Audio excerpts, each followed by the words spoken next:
Hello, I'm Don Hammock, Sports Information Director at Mississippi Gulf Coast Community College. We're coming to you on the field at Dobie Holden Stadium after Gulf Coast came over here to Poplarville and spoiled Pearl River's homecoming, winning 30-7. We'll talk with Coach Jack Wright about the game and look at some highlights. We'll also interview defensive lineman Jamie Sheriff and offensive lineman Nick Dunomes. Later in the show, we'll introduce you to defensive back Dayreke Snow. And lastly, we'll take a look at the men's and women's tennis teams coached by Gary Bourgeois. Stick around. We're on the field with head coach Jack Wright. Jack, we've talked this year, every win's a good win, but a 30-7 win at Poplarville on Pearl Rivers Field is probably the best one. Yeah, very good feeling. It was a hard-fought game. The score really doesn't indicate, the intensity and the effort that both sides had. So a lot of respect for Pearl River. They came to play today. Their kids played extremely hard. It was a tough game. It looked like y'all were going to run away with it, and they kind of bowed their necks and got back in it. What were y'all doing well offensively coming out of the locker room? We made some big plays in the passing game. We got behind the chains a couple of times, 3rd and 10, 4th down. We made some big throws and catches there in the first quarter. Then we kind of probably got too conservative in the second half, trying to hang on to the lead. But we needed to run the ball better at a couple points too, and that was kind of tough. But I think that's credit to them. They were strong up front, and they made it tough on our O-line. But at the end of the day, we had more points than them. I thought in the second half it looked like y'all made a more concerted effort to run the ball, and it wasn't, I think, 147 yards rushing. It's not huge numbers, but it was more about just grinding them down the field, I think. Yeah, when it comes to numbers, it's not necessarily about how big they are, it's about how efficient you are. And if you look at sometimes when we were up against the chains in the middle of the field, having to make a play to keep a set of downs going or score, we did that. And so that's what I look at efficiency-wise. Obviously, the 3 interceptions, kept them in it longer than it should have. But credit to them. I mean, they changed some things up on defense and made it tough to throw the football. They got 7 points. It was thanks to like a 5-yard drive there. The defense, Gulf Coast defense, was unbelievable tonight, I thought. Look, our defense has played good all year. I've said it. You look at guys like Jacoby Hearn and Darius Townsend, some of those older kids that have been through the battles here, Dayreke Snow, just the first 3 that pop off the top of my head. They're extremely athletic. They're hard to block, and they've got a lot of speed. If they have a free shot at a ball carrier, they're really safe tacklers, and they've played really well all year. Just kudos to our defense. And Coach Pollard, Coach Smith, and Coach Schutfeld, they've got that side of the ball playing really hard. You got a game next week against Hines. It'll be our homecoming. What are you expecting from the Eagles next week? The same thing as today. They're a quality South Division opponent. It'll be a battle. They've got, some really big kids. I've kind of glanced at them a little bit 2 or 3 times throughout the year. They're a really big team on the O-line and D-line. So they'll be big and strong and physical. We'll have our work cut out for us, just like we would every week. Congratulations, Jack. Great win over here. Thank you, Don. Appreciate it. On the field with Nick Dunomes, big offensive lineman from Gulfport. It's always a great day when you beat Pearl River. What does this one feel like for y'all? Oh, man, it felt great. We had some rough times with the interceptions, but, it was a battle. And we kicked butt in the second half. We just ran it down their throat the whole time, and that just felt amazing. Had 147 rushing yards, I think we've got unofficially for y'all. Mm-hmm. That really was the second half. Y'all just were determined to kind of exert your will, weren't you? Yes, sir. What allowed y'all to do that so well? Hey, I mean, I think we were overthinking, and we got used to passing in the first half. But I mean, we talked on the sideline. We just said go with what we got, and we just went full speed with it. And y'all got a couple guys nicked up tonight, so that showed off the depth of the offensive line group. Yeah, that we got people that can come in. Yes, sir.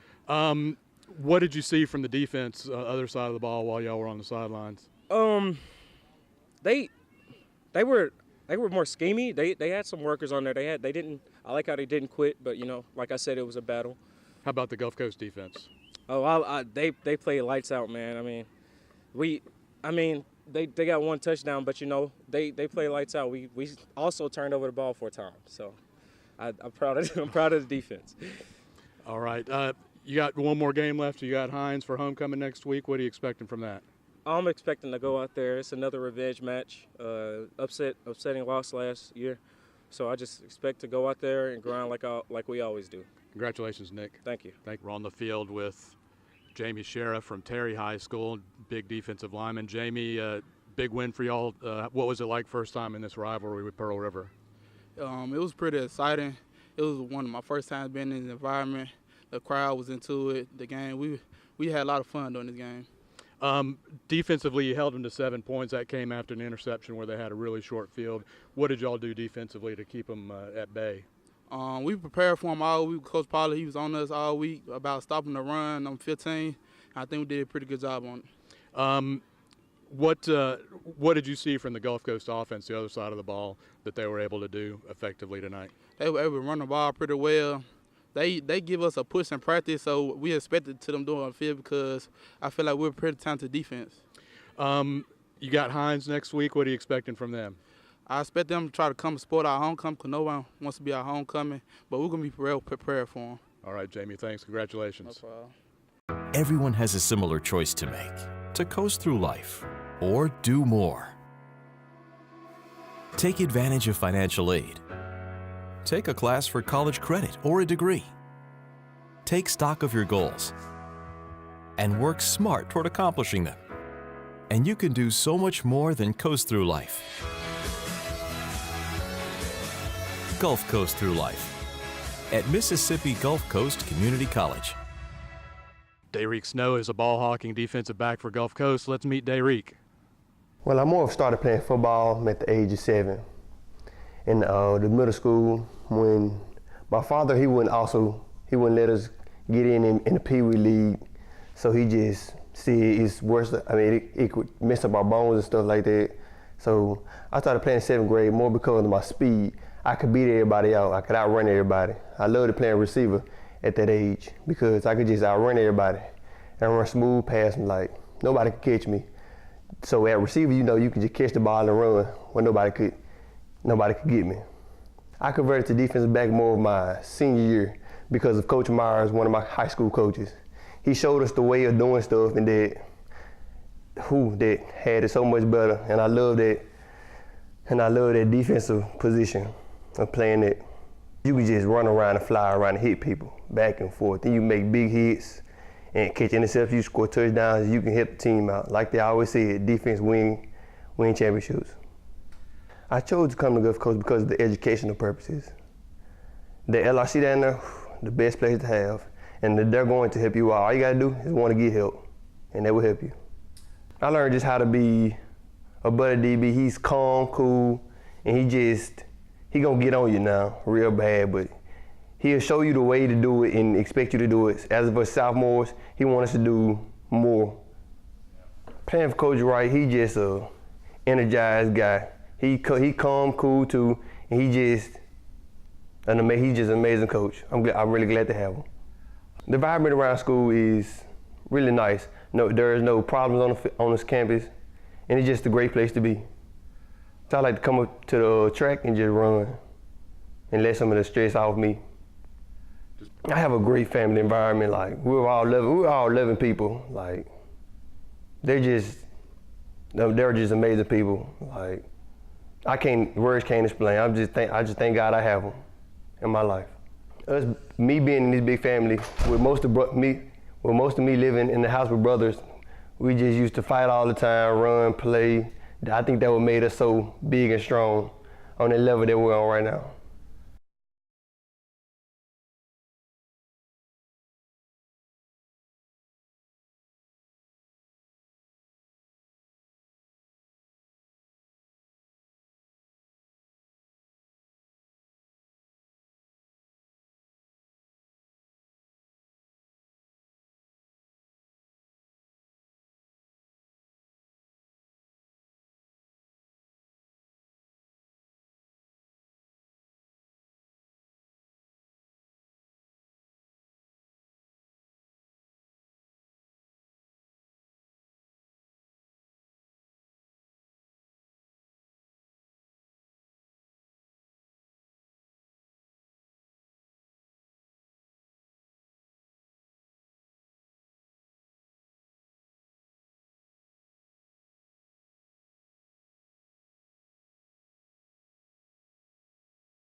No one should have to choose between their family and their future, between creating opportunity or acquiring mountains of debt.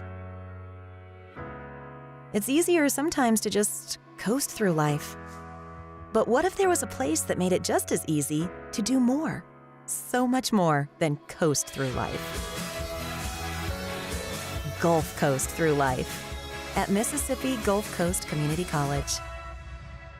Coach Gary Bourgeois' men's and women's tennis teams are coming off great seasons last year. Let's talk with Coach Bourgeois about what he expects from the 2019 squads. Well, we're coming off a tremendous season with the men. You know, they were undefeated last year, so we're trying to match or exceed that team's record last year. Of course, we came in second in the league, but came back and tied for first in the final MGCCC ranking. So I think we got the team this year to exceed the expectations we had for last year's team. I got 9 new freshmen, 2 sophomores coming back that can really play. So I think we got the nucleus, and they've been working really hard trying to make that transition from being a winner, because when we recruited all these players, they're from winning high school teams, and to transform them into them being champions. Okay, so instead of just trying to think about the results, we've got to think about the process, and that's the biggest transition we're making this fall.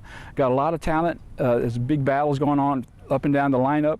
You know, Austin Voss looks like he's going to play 1. Then we got Nico Bettinger from Belgium that's probably going to play 2. And we got we got Patrick Roth that's probably going to play 3. Then Evan Chubb playing 4, and then 5 and 6 is a big battle.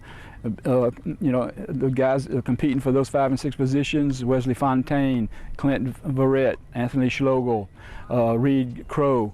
I mean, John Bosco. I mean, they're all fighting every day, and it's a day-to-day battle. So it's going to be really tough to keep some of those players out of the lineup.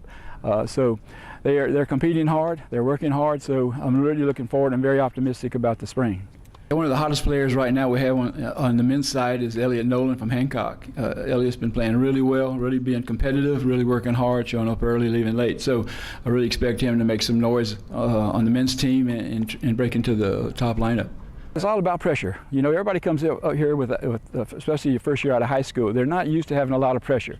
So I'll keep them under pressure, and I'll see who on these challenge matches come through. They can win the challenge matches with the pressure we put on them. Then I know they can handle playing against some of the top teams in the state. We had a tremendous season last year, 10-1. The women came in first in the final NJCAA ranking. So we did really well when we went to national, having our best finish since I've been here, number 12. So that was led by Margarita Lepero from Russia, who's back this year playing really well. Then we got a girl from New Zealand, Georgia Kinky, who's playing really tough right now. Then number 3 is going to be Tierney Holmes, who missed out by 1 set or so from winning a state championship last year. Then we have Megan Bankston, who did win a championship last year, as well as Margarita. So we got a lot of leadership on the girls' side. We got 2 young freshmen that came in, Allie Grace Terrell and Destiny Davis. So those girls are getting better every day, and we are going to add some more girls in the spring. So I think the girls look solid for the spring. They're working hard. You know, the high school players coming up, they're adapting to the speed of the faster ball and more mental toughness. So both teams are looking pretty good. Yeah, I think Jones is probably going to be our toughest competition, along with Meridian and Itawamba. And East Central has a really strong team this year. So I think those 4 teams are going to be battling for the 3 top teams that go to nationals next year. We pride ourselves on calling this championship tennis here at Mississippi Gulf Coast. You know, the guys are 70-9 since 2013. The girls are like 52-13. So we win a lot. You know, the last 4 years the guys have come in second. We just don't seem to be able to finish that final tournament drive that gives us the championship. So this year we're really concentrating on finishing, playing tougher, and, you know, making sure that we take care of details. You know, every ball means something in practice. Every ball has a commitment to it. You know, we're working on really directing and redirecting the ball, limiting our unforced errors. So I think we're going in the right direction toward being able to finish this year.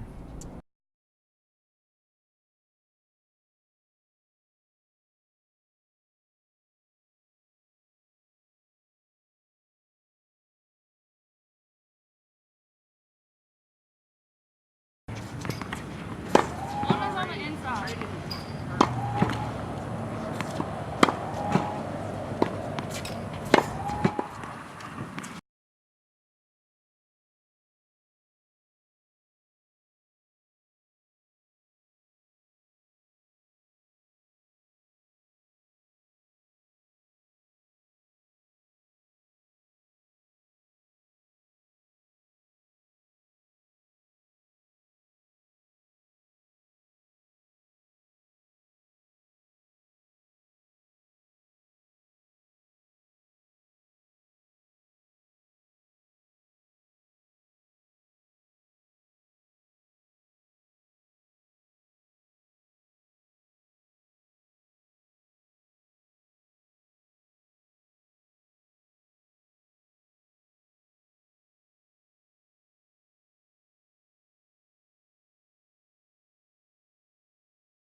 Thank you for joining us for another episode of Bulldog Blitz. We'll see you next week after a big homecoming game against Hines. Thank you for joining us.